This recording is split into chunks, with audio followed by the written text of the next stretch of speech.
Verdade, que possamos ser generosos, mas, principalmente, sermos fiéis, porque não é só uma questão de generosidade, é uma questão de fidelidade. Os dois, generosidade, mas fidelidade. E é o que Deus exige de nós, que nós sejamos fiéis. Mas sobre fidelidade a gente ainda vai conversar um pouquinho mais, no nosso momento de culto administrativo, na nossa AGO. Mas eu gostaria de pedir que você, por favor, meu irmão, minha irmã, abrisse sua Bíblia no Salmo número 1. Salmo número 1. Mas antes de nós lermos o Salmo número 1, eu quero fazer algumas introduções aqui, tendo em vista o que nós temos estudado, o que nós temos visualizado em todo o Antigo Testamento. Nós temos feito uma viagem muito interessante pelo Antigo Testamento, associando a revelação, o Antigo Testamento também à revelação de Deus, e como essa revelação começou, como essa revelação se deu através da história do seu povo, e quantas lições nós pudemos tirar em livros que talvez para nós eram apenas um livro de história. Sim, é um livro de conteúdo histórico, mas mostrando como Deus se relaciona com o seu povo. Quais são as regras que Deus impõe, que Deus coloca para o seu povo? Quais são as regras da aliança de Deus em relação ao seu povo, ao povo que Ele escolheu? A gente começa a perceber a revelação específica ali em Abraão. Do capítulo 1 de Gênesis até o capítulo 11 de Gênesis, nós vemos o que chamamos de revelação geral.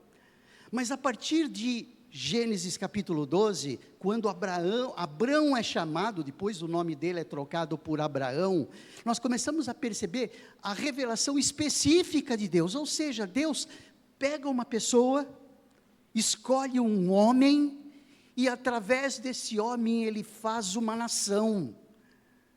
E nós pudemos ver isso através dos 5 primeiros livros, de como essa nação foi gerada. O livro de Gênesis, falando da família patriarcal, o livro de Êxodo, fazendo com que essa família que depois tinha sido levada para o Egito, se tornasse um povo ali, e saísse de lá, Êxodo significa saída, e saísse de lá com mão forte de Deus, com aqueles eventos que nós já pudemos perceber, averiguar, conhecer, o mar se abrindo, enfim, Deus vai formatando o seu povo, vai formando o seu povo, e através do livro de Números, através do livro de Levíticos, antes Levíticos, depois o livro de Números, Deus vai colocando regras, normas, quais são os meios do povo ir se relacionando com Deus. Então, existe uma aliança feita por Deus na direção do seu povo, e regras para a aliança. Toda aliança tem regras. E o Antigo Testamento, ele é recheado dessa conversa que Deus vem fazendo com o seu povo. E através dessa conversa, desse relacionamento, Deus vai mostrando o caminho, vai mostrando qual é a perspectiva de Deus do relacionamento do homem em relação a Ele. Porque o homem, ele é cheio de ter os seus próprios conceitos acerca de como se relaciona com Deus. Eu sei como me relaciono com Deus. Não sabemos não. Se Deus não mostrasse para nós como esse relacionamento deveria ser, nós ainda estaríamos sem essa troca de coração que nós cantamos, cheios de nós mesmos. Já somos, mesmo assim nós sofremos influência do antigo coração ainda. Mas no Antigo Testamento, esses livros que temos estudado, nos livros de Gênesis, de Êxodo, de Levítico, de Número, de Deuteronômio, que são os 5 primeiros livros, escritos aí por Moisés, depois os livros históricos, caminhamos aí pelo livro de Josué, de Juízes, de Ruth, depois 1 Samuel, 2 Samuel, 1 Reis, 2 Reis, 1 Crônicas, 2 Crônicas, Esdras, Neemias, Ester, nós vimos aquele período em que o povo foi levado cativo e ficaram 70 anos no deserto, e depois Deus, de maneira maravilhosa, através de Ciro, através de um ímpio, através de um imperador persa, facilita as coisas para o povo para voltar 70 anos depois, aliás, como Jeremias já tinha predito. Então é maravilhosa essa movimentação de Deus na direção do seu povo, para que nós tivéssemos hoje, não um conteúdo histórico, mas um conteúdo revelatório. Nós percebemos como Deus se revelou, e o Deus é o mesmo, Ele se revela hoje, de maneira plena e total. Ele se revelou na pessoa de Jesus. A revelação em Cristo Jesus foi o auge da revelação de Deus, quando Ele mesmo tornou-se homem na pessoa de Jesus, se aproximando de nós. É o que teologicamente nós chamamos de Deus imanente. Nós temos um Deus, não é um Deus transcendente, longe, aquele Deus concebido pela racionalidade, pelo homem natural. Deus criou todas as coisas e deixou aí as coisas irem acontecendo de maneira natural. Esse é o Deus transcendente, mas nós temos um Deus imanente. Deus imanente é aquele que se aproxima de nós, é um Deus pessoal, é um Deus que se aproxima de nós na pessoa de Jesus. Jesus é o Emanuel, é o Deus conosco. Não só Ele se aproximou de Deus, tornando-se carne como nós, vestindo a nossa roupagem, mas Ele se submeteu à morte, em morte de cruz, nos substituindo ali, para o pagamento dos nossos pecados, coisa que nós não teríamos competência para fazer. Eu não teria competência de pagar os meus pecados, nem se eu deixasse queimar o meu corpo. Eu não tenho competência, nós não temos competência, o ser humano não tem competência de atingir a Deus, quanto mais de perdoar os seus pecados, ou de aliviar a carga dos pecados diante de Deus. Só o próprio Deus pôde fazer isso, e fez isso na pessoa de Jesus. Então, o Antigo Testamento, nós vemos essa revelação que vai acontecendo cada vez mais forte, cada vez mais forte, cada vez mais forte, cada vez mais forte, até que em Jesus ela se torna plena, absoluta. Não tem outra forma de Deus se revelar para nós, a não ser a partir de si mesmo. De que outra forma Deus iria se revelar de maneira plena, que não através dEle mesmo, se apresentando na cruz, na pessoa de Jesus? E nós temos aprendido tanto através desse conteúdo histórico todo. Então, o Antigo Testamento, como nós temos dito, ele é composto dos 5 primeiros livros, o chamado Pentateuco, Penta 5, os 5 primeiros livros. Depois os livros históricos, que vai de Josué até Ester. Depois os livros poéticos. Nós temos 5 livros poéticos, que nós já vimos o primeiro, Jó, é o primeiro livro poético. Depois Salmos, depois Provérbios, depois Eclesiastes, depois Cantares. Então esses são os 5 livros poéticos. Isso significa que Deus se revela ao ser humano, não só através da história, através de expressões do próprio coração do ser humano, através, por inspiração do Espírito Santo, através da poesia. Por isso que muitas vezes nós vemos ali expressões como as árvores cantando, não é? Batendo palmas, são expressões poéticas, mas que revelam que toda a criação adora ao Senhor, que toda a criação, mesmo que não seja através de palmas como nós fazemos, e através da nossa vida consciente e salva, mas através da beleza da criação, ela está louvando e glorificando, exaltando o nome do nosso Deus. E o livro de Salmos, ele vai mostrando tudo isso. Então são os livros poéticos aí. Nós já vimos, 2 domingos, nós trabalhamos aí o livro de Jó. É um livro que é marcado pelo sofrimento, mas nós vimos outras abordagens no livro de Jó. O livro de Salmos é um pouquinho mais tranquilo, é um pouquinho mais fácil. Por quê? Porque é o livro mais lido. Mesmo para uma pessoa que não tem conhecimento nenhum de cristianismo, costuma deixar a Bíblia aberta ali no Salmo 90, não é? Tem algumas Bíblias até que aquela página está amarelinha, né? Deixam ali, entendendo até que deixando a Bíblia aberta ali, as coisas vão acontecer, vai ter sorte na vida, tudo vai dar certo. Mas, de qualquer maneira, o livro de Salmos é um livro bastante lido, bastante conhecido. Por quê? Porque nós nos identificamos com os salmistas. Porque os salmistas expressam a sua dependência de Deus. Os salmistas expressam o quanto Deus é importante para eles. O salmista expressa o seu vazio no coração, na direção de um Deus com o qual foi feita uma aliança. Uma das marcas do livro de Salmos é esse relacionamento dos salmistas com Deus. Quanto mais nós estivermos próximos de Deus, nos relacionando com Deus de maneira idealizada, da maneira como Deus quer que nós nos relacionemos com Ele, mais nós nos identificamos com os salmistas. Então, existem expressões maravilhosas no livro de Salmos, que nós falamos assim, nossa, que texto lindo. Sabe por que nós dizemos isso? Porque é a identidade, pela identidade nossa, em relação ao salmista, pelo relacionamento que o salmista tem.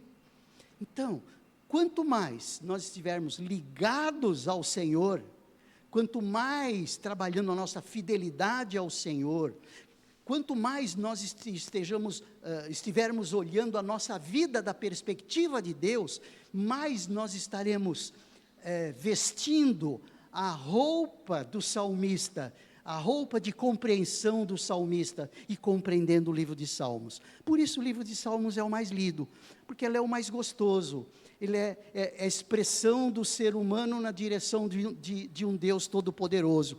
Às vezes a expressão de um ser humano nas suas necessidades. Por exemplo, o Salmo 42, diz ali o salmista dizendo, por que estás abatido a minha alma? Por que te perturbas dentro de mim? Essa é uma expressão do salmista mostrando o vazio que ele está sentindo dentro dele, a ponto de sentir angústia, de sentir aflição. E aí, poeticamente, ele conversa com o coração dele mesmo. Isso é poesia, é um tipo de poesia. Ele conversa com o coração dele mesmo e diz, por que estás abatido a minha alma? E ele mesmo dá a resposta. Se você abrir ali o Salmo 42, você vai perceber a resposta que ele dá para o seu coração, que nada mais é do que a inspiração do próprio Espírito Santo, dizendo para ele mesmo, você quer saber como resolver esse problema? Por que estás abatido a minha alma? Por que te perturbas dentro de mim?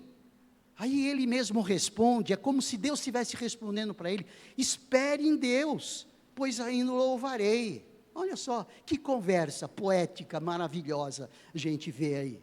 Espere em Deus, pois ainda o louvarei, a Ele, meu auxílio e Deus meu. Gente, que expressões de dependência, expressões de desejo intenso do coração. A gente pega o Salmo 84, quando nós olhamos aí o Salmo 84, vale a pena olhar aí, uma outra expressão que inclusive até tem músicas, não é? Cânticos desse salmo, quando ele diz ali, quão amáveis são os teus tabernáculos, Senhor, a minha alma suspira e desfalece pelos átrios do Senhor, O meu coração e a minha carne exultam pelo Deus vivo. O pardal encontrou casa e andorinha ninho para si, onde acolha os seus filhotes, perto dos teus altares, Senhor dos exércitos, Rei meu e Deus meu. Bem-aventurados os que habitam em tua casa, louvam-te perpetuamente.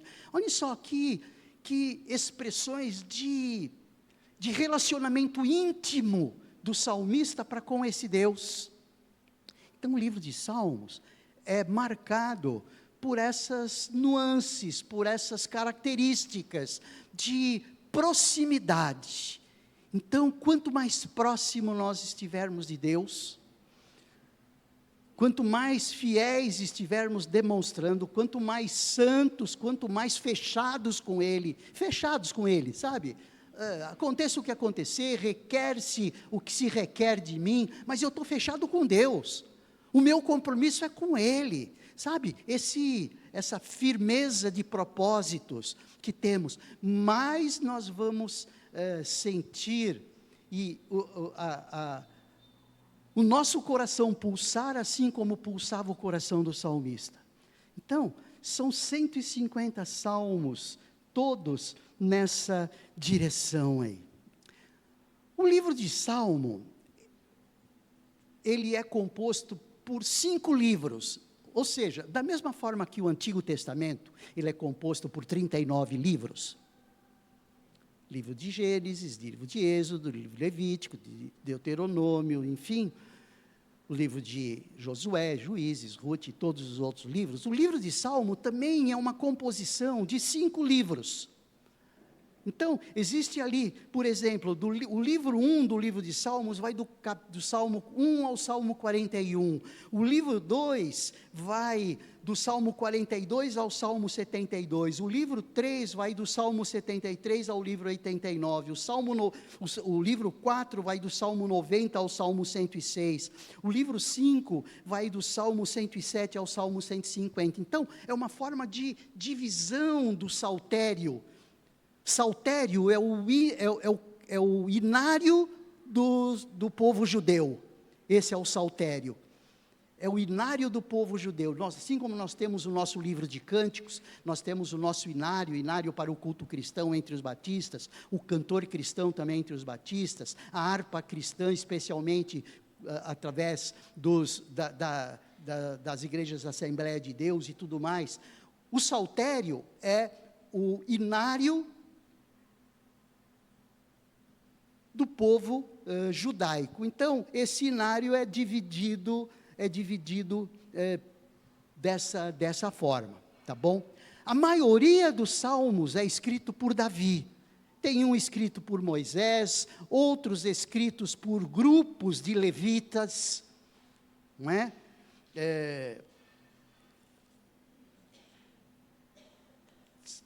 Por exemplo, nós temos aqui, se nós olharmos, é que a maioria é de Davi. Só para a gente poder ter essa ideia aqui. Ao mestre, esse daqui é Gedutum, é Davi, mais um pouquinho para frente. Salmo de Asaf, por exemplo. Asaf era uma família de levitas. Tem alguns salmos de Asaf, salmos didáticos de Asaf, e tudo isso nós temos aí nos títulos da nossa Bíblia. Salmo dos filhos de Corá, que era um outro grupo de levitas, mas a maioria dos salmos foi escrito por Davi. A tradição judaica diz assim, inclusive, que da mesma forma que Moisés escreveu os 5 primeiros livros, Davi se preocupou em editar os 5 livros, esses livros citados aí, que são compostos no livro de Salmos dos 150. Livro 1, livro 2, livro 3, livro 4 e livro 5. Nos Salmos, além dessas características de relacionamento do salmista, expressões de relacionamento, expressões de intimidade do salmista para com Deus, ele mostra a doutrina de Deus, mostra a doutrina do homem, a doutrina das últimas coisas. Então, muito da doutrina cristã está embutida no livro de Salmos. Por exemplo, a doutrina de Deus formulada nos Salmos. Javé, ou Yavé, ou o Senhor, Ele é Criador. Javé como Criador da ordem natural das coisas. Javé como Criador de Israel. Javé como Rei. Javé como juiz de Israel, como juiz universal, como pastor, como Deus, como guerreiro. Então, são expressões dos salmistas que chancelam essa doutrina de Deus, aliás, inspirada pelo próprio Deus. Veja, as expressões dos salmistas são expressões inspiradas pelo Espírito Santo de Deus, em que Deus se mostra através do livro de Salmos. Então, quando nós estudamos o livro de Salmos, como por exemplo, daqui a alguns instantes nós vamos ver o Salmo número 1, nós vamos perceber o quanto ele é didático, o quanto ele é instrutivo, o quanto ele é exortatório, além de mostrar quem é Deus. Existe muito da doutrina do homem. Enfim, o livro de Salmo é um livro doutrinário também. Muito, muito, muito importante esse livro de Salmo. Mas vamos lá, vamos ser um pouquinho mais específico, sem entrar em muitos detalhes aí, sobre essa composição física mais teológica, mais teórica do livro de Salmo, mas que é importante a gente perceber isso, é importante a gente ter essa dimensão do livro de Salmo, tá bom?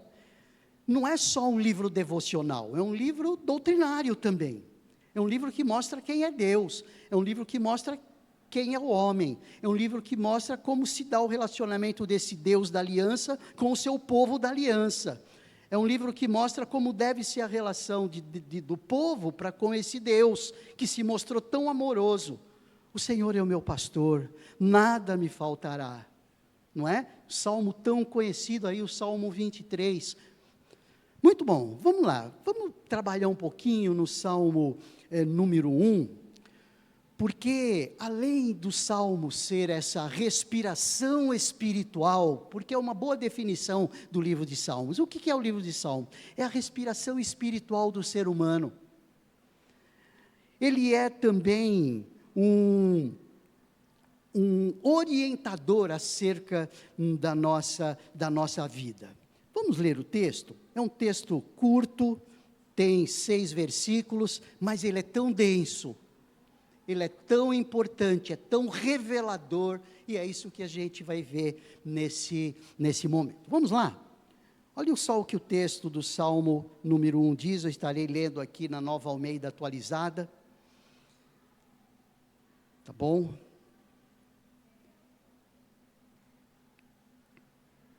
O texto diz assim: bem-aventurado é aquele que não anda no conselho dos ímpios, não se detém no caminho dos pecadores, nem se assenta na roda dos escarnecedores. Pelo contrário, o seu prazer está na lei do Senhor, e na sua lei medita dia e noite.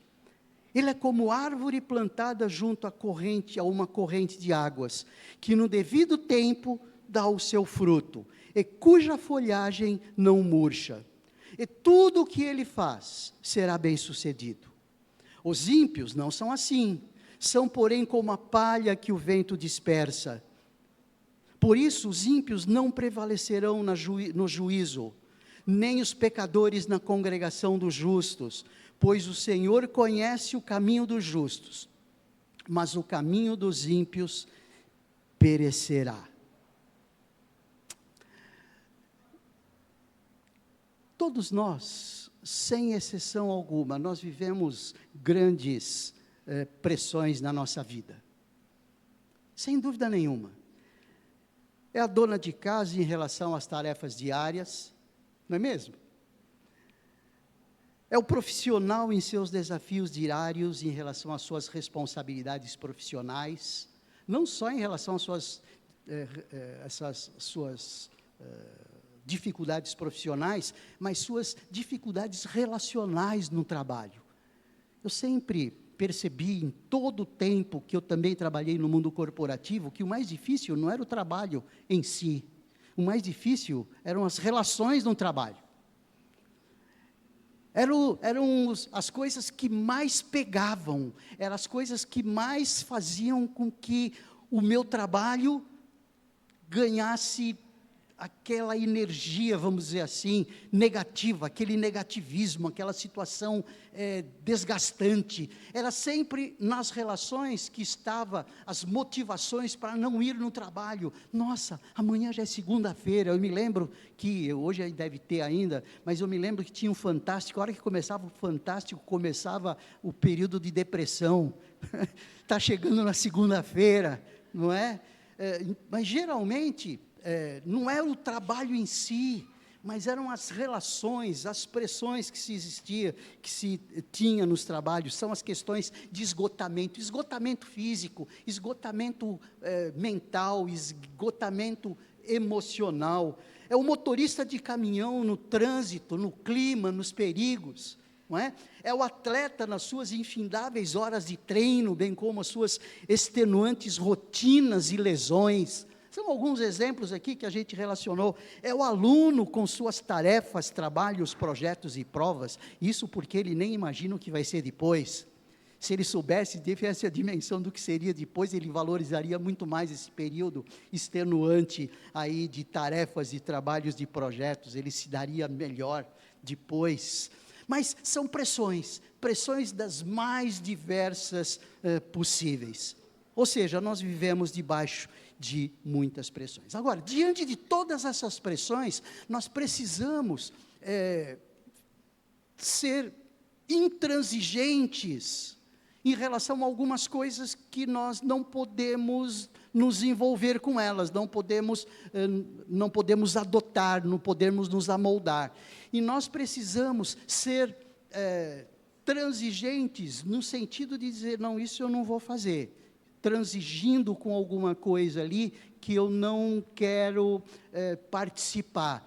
O livro de Salmo, ele vem trabalhando essa ideia, como eu tenho, ou como eu devo me portar diante de todas essas pressões da vida, que muito mais são expressões do mundo relacional.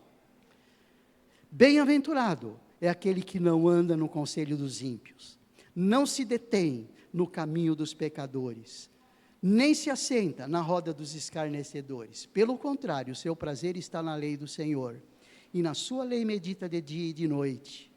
Ele é como árvore plantada junto a uma corrente de águas, que no devido tempo dá o seu fruto, e cuja folhagem não murcha, e tudo o que ele faz será bem sucedido. Então, o que a gente percebe, nessa primeira parte desse salmo, que tem 6 versículos, esses 3 versículos, que mostram que o relacionamento com Deus, o relacionamento bom com Deus, é determinante para que todas essas pressões sejam vencidas. Percebe? Todas essas pressões sejam vencidas, ou seja, no final, apesar da chuva, apesar do frio, uma árvore que está plantada junto às águas, ela não murcha.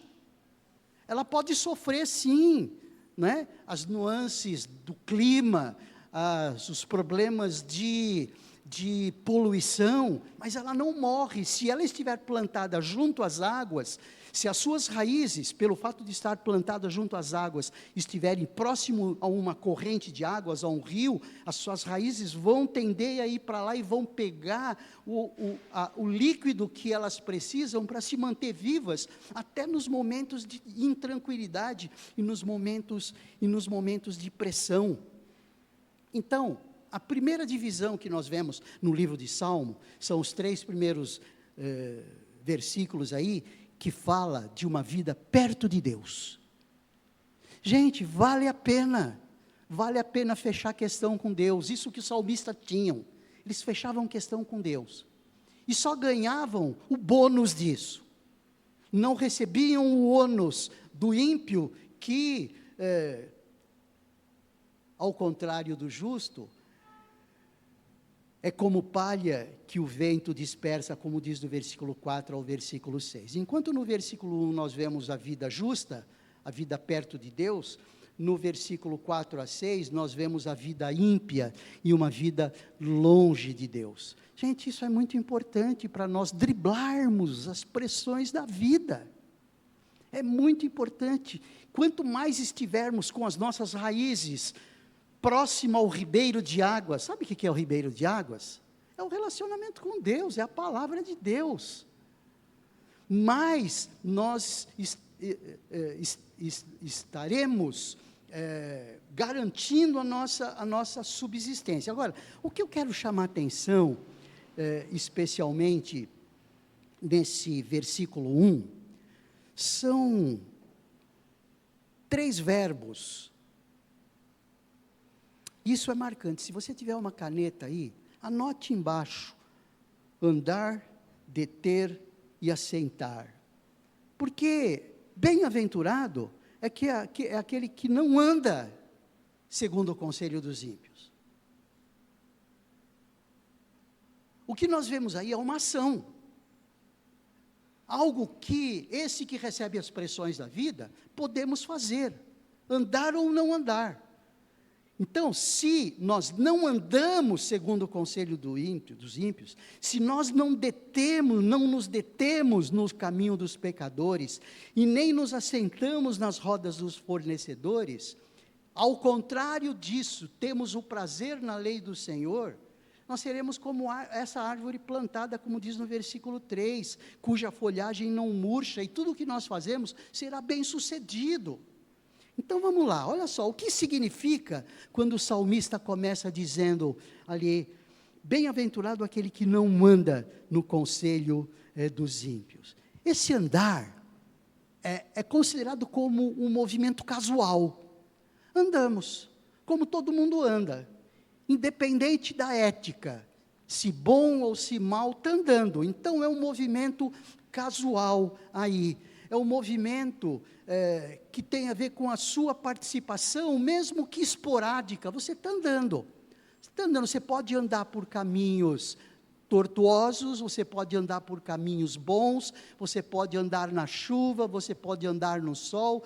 Então, é um movimento aí sem muita profundidade, não é? Quantas coisas nós podemos fazer sem efetivamente fazer? Quantas coisas nós podemos aí ouvir, mas não ouvir? Percebe? Nós podemos estar ouvindo as maiores asneiras do mundo, mas essas asneiras que nós estamos ouvindo não estão sendo acolhidas no nosso coração. Às vezes nós estamos fazendo algumas coisas, mas nós estamos fazendo esporadicamente, fazemos porque precisamos, e estamos trabalhando, estamos conversando, estamos discutindo, às vezes, ou seja, tudo isso não tem muita profundidade, isso não cala profundo no nosso coração, são movimentos casuais. Nós podemos pensar, mas não pecar.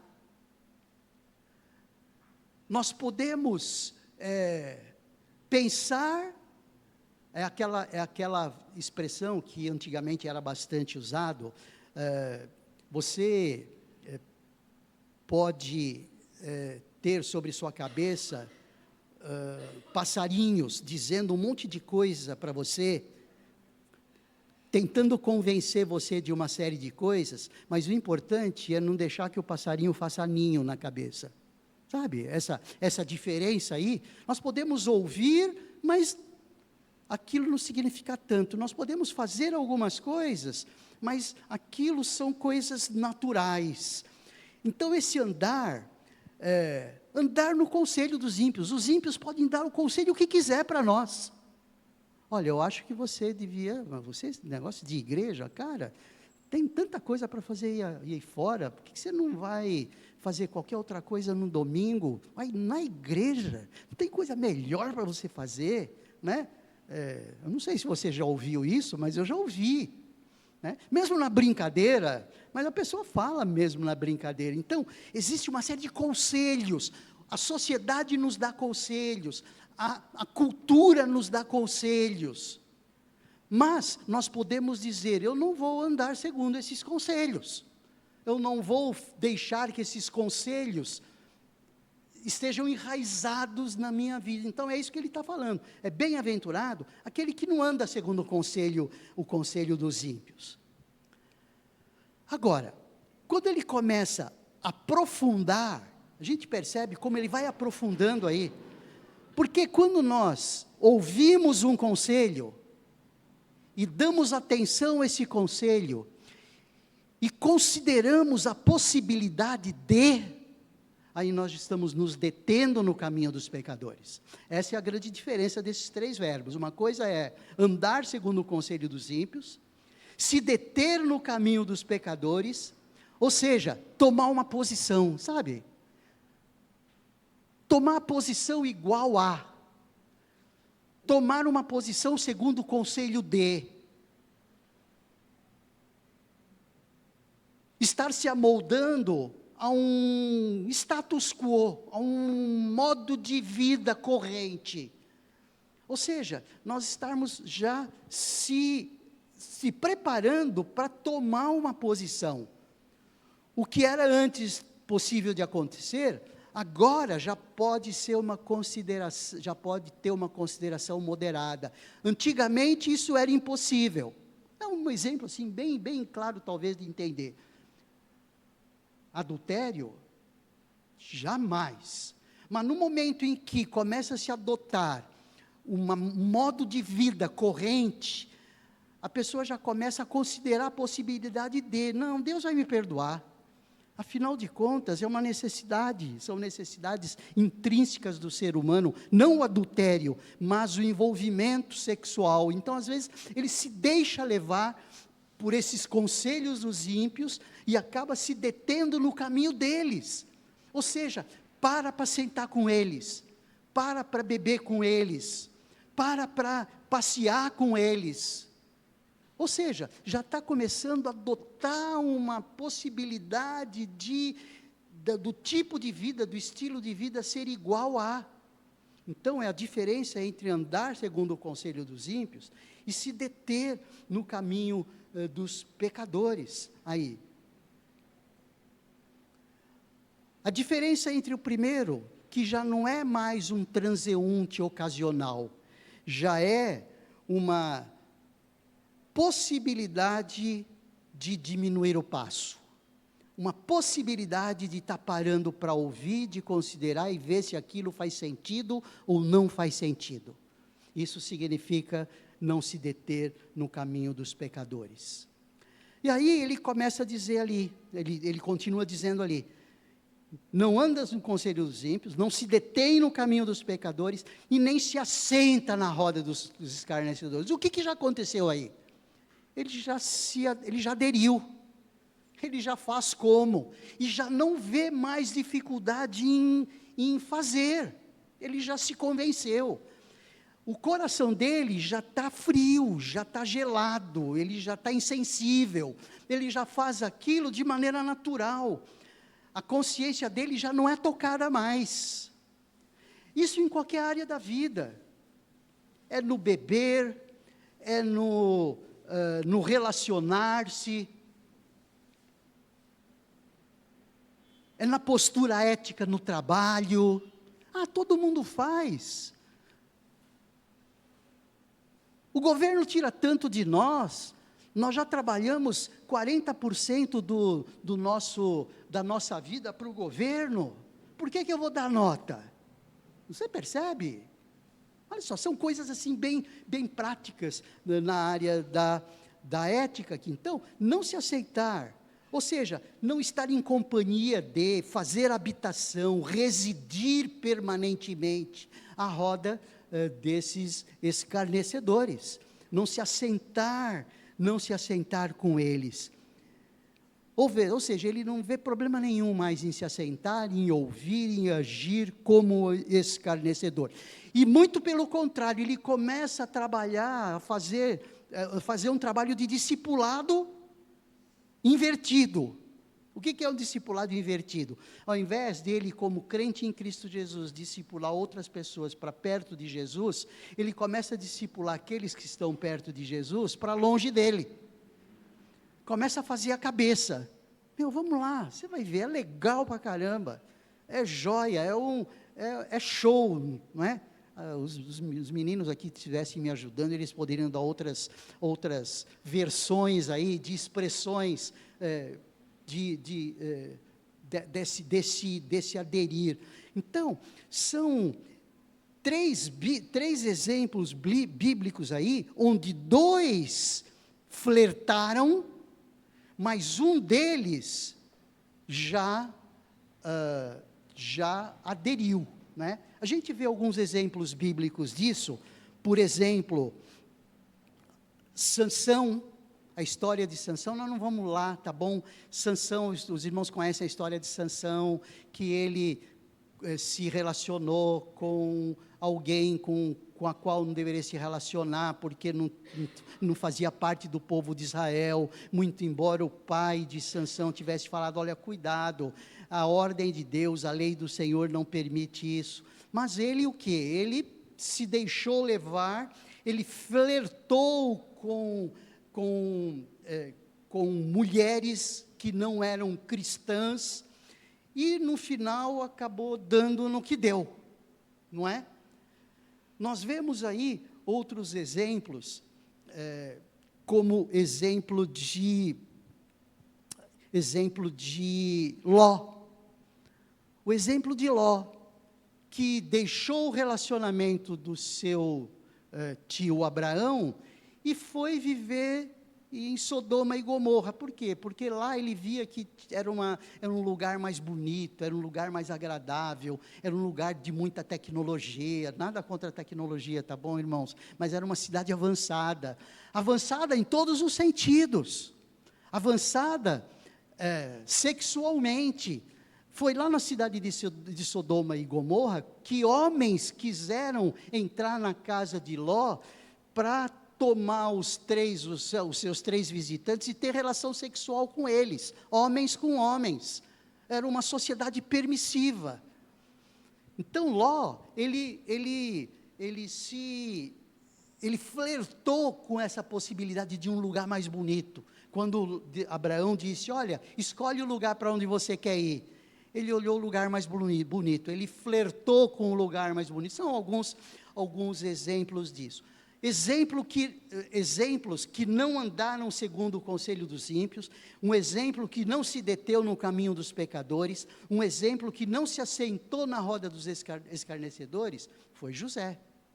Todos nós conhecemos a história de José, que estando no Egito, tinha tudo para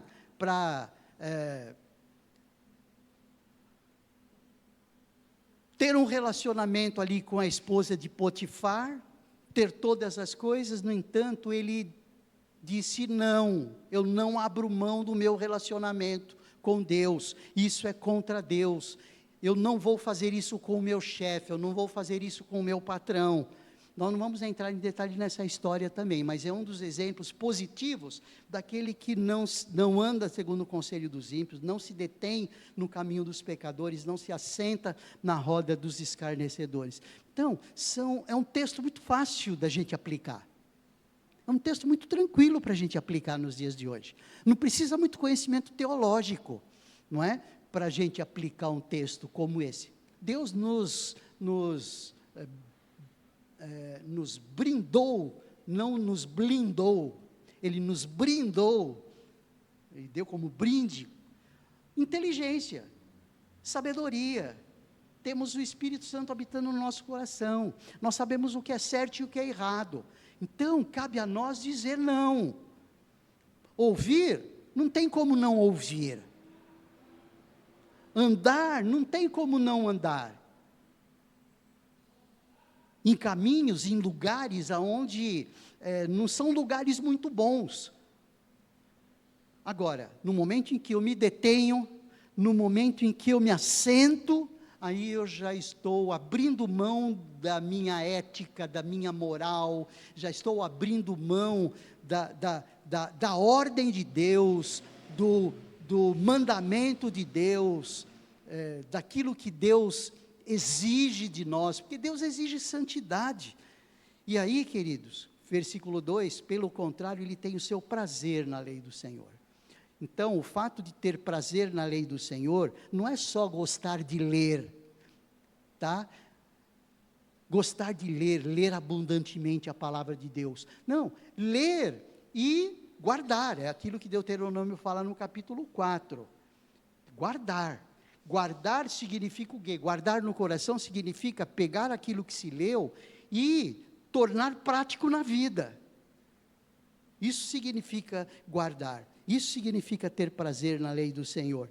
E na lei, e na sua lei, medita dia e noite, ou seja, o que Deus diz a respeito disso? Outros livros poéticos, como por exemplo o livro de Provérbios, mostra para nós qual é o tipo de vida que Deus requer da perspectiva dele. Então, quando nós olhamos o livro de Provérbios, que é um livro poético, mostra como a nossa vida deve ser vivida da perspectiva de Deus. Aquele que não anda, não se detém, não se assenta na roda dos escarnecedores e tem essa proximidade com Deus, essa proximidade com a palavra de Deus, essa proximidade com a revelação de Deus, com a ordem de Deus, ele é como árvore plantada junto a corrente de águas, que no devido tempo dá o seu fruto. Gente, isso significa sucesso em empreendimentos. Não estou falando em sucesso em empreendimento humano só, empreendimento na área de construção, empreendimento na área industrial. Não, empreendimento de maneira geral. Empreender uma relação com a minha futura esposa. Percebe? Empreender uma relação com a minha igreja, que satisfaça o que Deus requer para aquele que é membro do corpo de Cristo. Sucesso, é aquilo que nós sempre pedimos no Salmo 119 e 105, Deus sendo lâmpada para os nossos pés, e luz para nos guiar. A gente não pede isso? Senhor, ilumina o meu caminho. Iluminar o caminho significa atentar para a lei de Deus, não é? Deus vai iluminando, mas esse farol já está colocado aqui, tá bom? Já está. Não vamos esperar que Deus venha com um farolete na nossa frente. Linguagem poética, mais uma vez, tá bom? A tua palavra é lâmpada para os meus pés, ou seja, é ela quem dá a diretriz, é ela que vai fazer com que eu seja como uma árvore plantada junto à corrente de águas, que no devido tempo dá o seu fruto, e cuja folhagem não murcha, e tudo que se faz, e tudo o que ele faz, será bem sucedido. Precisamos confiar no Senhor. Abra sua Bíblia em Jeremias capítulo 17, versículo 8, que Jeremias nos dá Jeremias já é um livro profético, mas olha só, como a palavra de Deus, ela é harmônica. Um livro poético, ele está em perfeita harmonia com o profético e vice-versa. Capítulo 17, versículo 8, ele diz ali: bendito aquele que confia no Senhor e cuja esperança é o Senhor, porque ele é como árvore plantada junto às águas, que estende as suas raízes para o ribeiro, e não receia quando vem o calor, porque as suas folhas permanecem verdes, e no ano da seca não se perturba, nem deixa de dar o seu fruto. Gente, é o que eu quero para mim. Eu não vou perguntar se é o que você quer para você. Todos nós queremos ser bem-sucedidos, não é mesmo? Todos nós queremos acertar. Sim ou não? Ninguém é doido o suficiente para dizer eu não quero acertar. Todo mundo quer acertar. Mesmo aquele que, pela sua dureza de coração, sabe que está fazendo errado, mas fala que quer acertar pelo que está fazendo errado. Eu vi gente aí, em alguns tempos atrás, que roubaram, até foi, acho que do Congresso até, roubaram e agradeceram a Deus pelo fruto do roubo. Já viram isso? mostrando isso, absurdos, absurdos. Enfim, gente, olha, é o livro de Salmos mostrando para nós coisas desse naipe, dessa natureza. Bem-aventurado é aquele que não anda no conselho dos ímpios, que não anda no conselho dos ímpios, não se detém no caminho dos pecadores, nem se assenta na roda dos escarnecedores. Pelo contrário, o seu prazer está na lei do Senhor. Na sua lei medita dia e noite. Ele é como árvore plantada junto à corrente de águas, que no devido tempo dá o seu fruto, cuja folhagem não murcha. E tudo o que ele faz será bem sucedido. A gente não vai desenvolver do versículo 4 ao versículo 6, porque é tudo o inverso do que acontece do versículo 1 ao versículo 3. Dispensa-se comentários. Dispensa-se comentários. Aquelas perguntas de conclusão. Temos prestado atenção em nosso andar? Ele tem sido reflexo de intransigente com o que não é justo diante de Deus? Nós precisamos ser intransigentes com aquilo que não é justo diante de Deus. Temos tomado posição impopular, até em prol do que é justo, é puro e de boa fama, como Paulo fala ali em Filipenses, no capítulo 4, versículo 8, tudo que é puro, tudo que é justo, tudo que é de boa fama.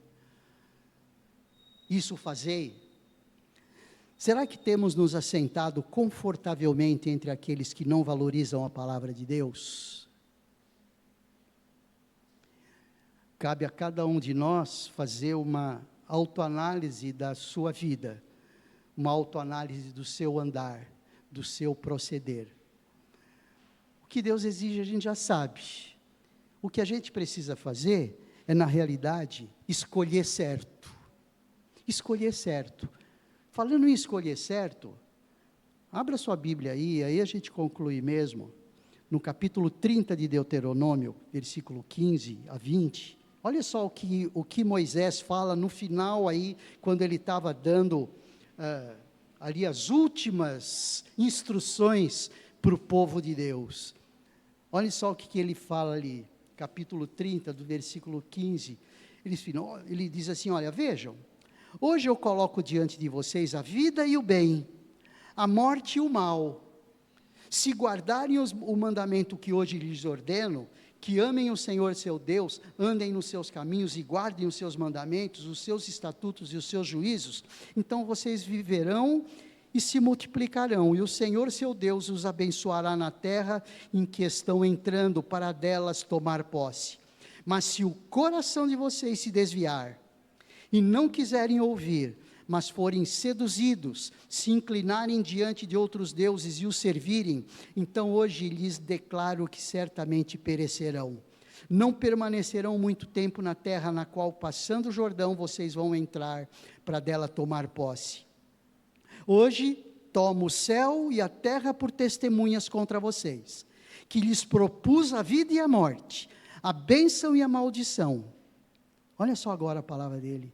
Escolham, pois, a vida para que vivam, vocês e os seus descendentes, e amando o Senhor seu Deus, dando ouvidos à sua voz, e apegando-se a Ele, pois disto depende a vida e a longevidade de vocês. Escolham a vida, para que habitem na terra que o Senhor, sob juramento, prometeu dar aos pais de vocês, Abraão, Isaque e Jacó.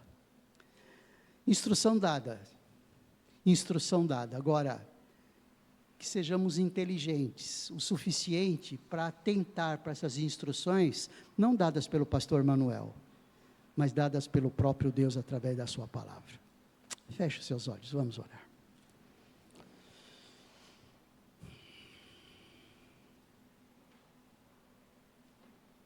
Senhor Deus, obrigado por podermos receber instruções tuas, através do livro de Salmos, uma das milhares de instruções do livro de Salmos. Obrigado, porque logo no capítulo 1, logo no Salmo número 1, o Senhor nos exorta a que sejamos inteligentes, espirituais e racionais também, que tenhamos discernimento do Teu Espírito Santo, que possamos não andar no conselho dos ímpios, que não estejamos nos detendo na roda dos escarnecedores, e nem se assentando entre os pecadores. Ajuda-nos, ó Deus, a ouvir as Tuas instruções. Nós queremos ser uma árvore que dê muito fruto. Nós queremos ser uma árvore que sempre manifeste saúde através das suas folhas verdes. Nós queremos, ó Deus, ser eficientes junto de Ti, como pessoas, como famílias e como igreja de Jesus. É em nome dEle que nós oramos. Amém.